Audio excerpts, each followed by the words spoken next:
problème de l'instauration de la paix préoccupe les fils et filles de l'Ituri. Le cas notamment des députés nationaux et provinciaux ainsi que les sénateurs du territoire d'Aru se sont retrouvés au palais du peuple pour parler de la situation sécuritaire en Ituri en général et d'Aru en particulier. Le territoire d'Aru se trouve confronté à des conflits fonciers entre différentes communautés. Les élus d'Aru se sont indignés de la libération de certains criminels et ont commis des atrocités auprès de la population. Les habitants du territoire d'Aru craignent que ces égorgeurs puissent reprendre leurs actes ignobles pour endeuiller une fois de plus les paisibles citoyens. Pour le député national Jacques-Claude Draza, les couches sociales d'Aru doivent privilégier la culture de la paix. Elles doivent vivre en parfaite harmonie les uns les autres pour cimenter l'unité de la population d'Aru. Nous aussi à remercier le président de la République parce que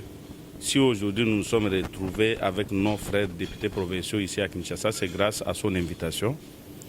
Et on a tenu à inviter les députés provinciaux de la République pour qu'ils se présentent à Kinshasa en vue de participer dans l'atelier sur le développement de 145 territoires dont Aru fait partie.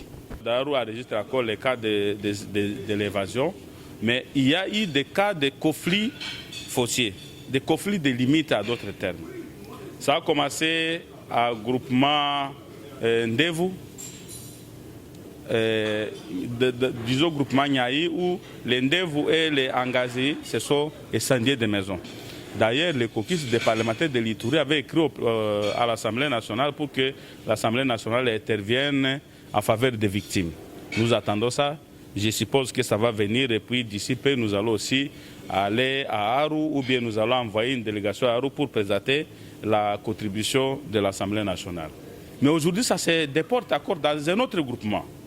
Et ce genre de choses, nous, ensemble, nous nous sommes mis pour dire que nous devons décourager ça. Nous devons décourager parce que aujourd'hui, si nous prenons un peu l'historique de ce qui se passe à Ndjougou, nous osons croire que ça a commencé avec des petits conflits, des limites administratives et des conflits fonciers qui a engendré aujourd'hui des problèmes que tout le monde déplore. Et pour ce qui nous concerne d'Aru, je crois que et les fils et les filles d'Aru devront respecter ce que les autres disent, que Aru était territoire des gens qui ne veulent pas la guerre, des gens qui sont hospitaliers, tous les adjectifs qu'on emploie pour les territoires d'Aru. Je pense que maintenant, c'est le moment où Aru, avec toutes les couches sociales, y compris la population, y compris la société civile dans sa globalité, y compris les politiques d'Aru, doit se mettre à appliquer. Il ne faut pas que ça reste un slogan, mais il faudrait que les autres sentent qu'effectivement nous sommes là-bas. Nous n'avons pas besoin de la sécurité au territoire d'Aru.